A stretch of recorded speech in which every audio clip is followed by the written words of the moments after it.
Hey guys, welcome to another layout update of the 4x8 layout, which is still yet to be named, and it may never get named, but who's to know. But anyway, so there's been some changes since the last update. In fact, I had to go back and look to see what I had done in order to make sure I didn't repeat myself, because it's been a while. So we'll dive right into the new things on the layout. First of all, we'll start with the things here with the grass and the scenery that I have.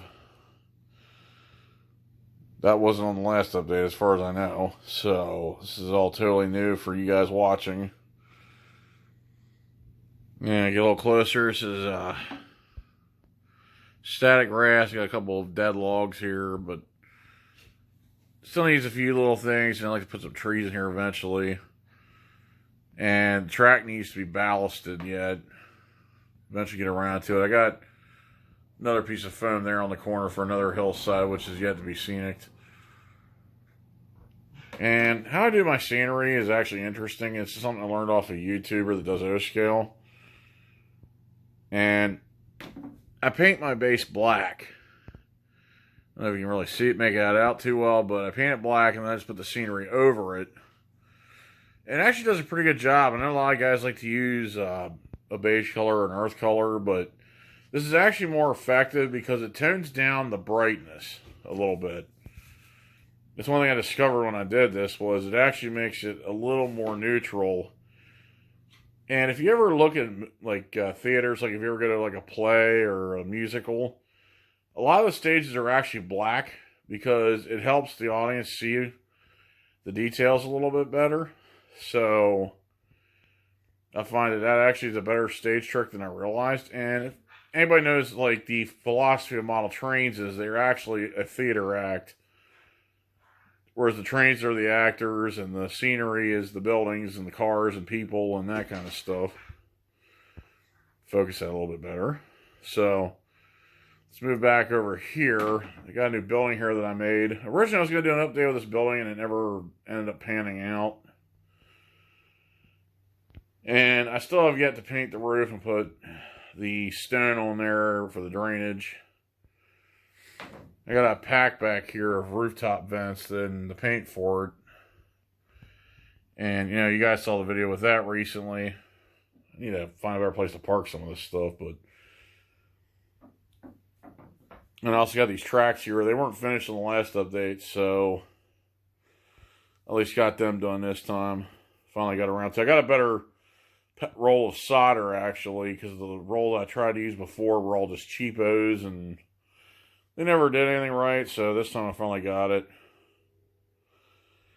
And I don't know if these are new from the last update, but these are two Walthers mainline Western Maryland GP9s with sound and DCC.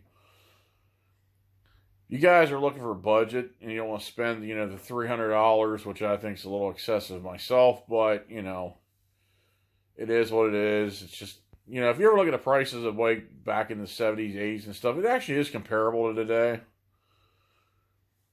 And I also got all these Western Maryland covered hoppers here. And then the recent acquisition of Western Maryland actually is a Rapido caboose. Don't need to review it. Enough people have done that. They're well detailed. They're nice. I know guys complain about the price because of the old Proto 2000s, but let's face it. Yeah, I have an Athearn Genesis SP caboose. It's $125 because it has DCC in it. Without it, it's like $95. So this is actually not a bad deal. And, you know, like I said, nothing's been done back here, so that's pretty much the extent of the update. So that's where I'm at so far with this. I know I tend to wander around, but, you know, I don't script this stuff usually, so I just got to make it up on the fly. So, apologize for the camera going in and out of focus. This is what happens when you move a phone around, but... So, I'm going to stop talking, and we're going to run the trains a little bit. So, like, subscribe, share, all the good stuff. You guys do all that stuff, I can share, you know, this hobby with other people. And at least know you guys are actually out there watching, not just the views, but hey, leave a comment. You know, good, bad, whatever. At least it makes you know you guys are paying attention. So, all right, I'm out.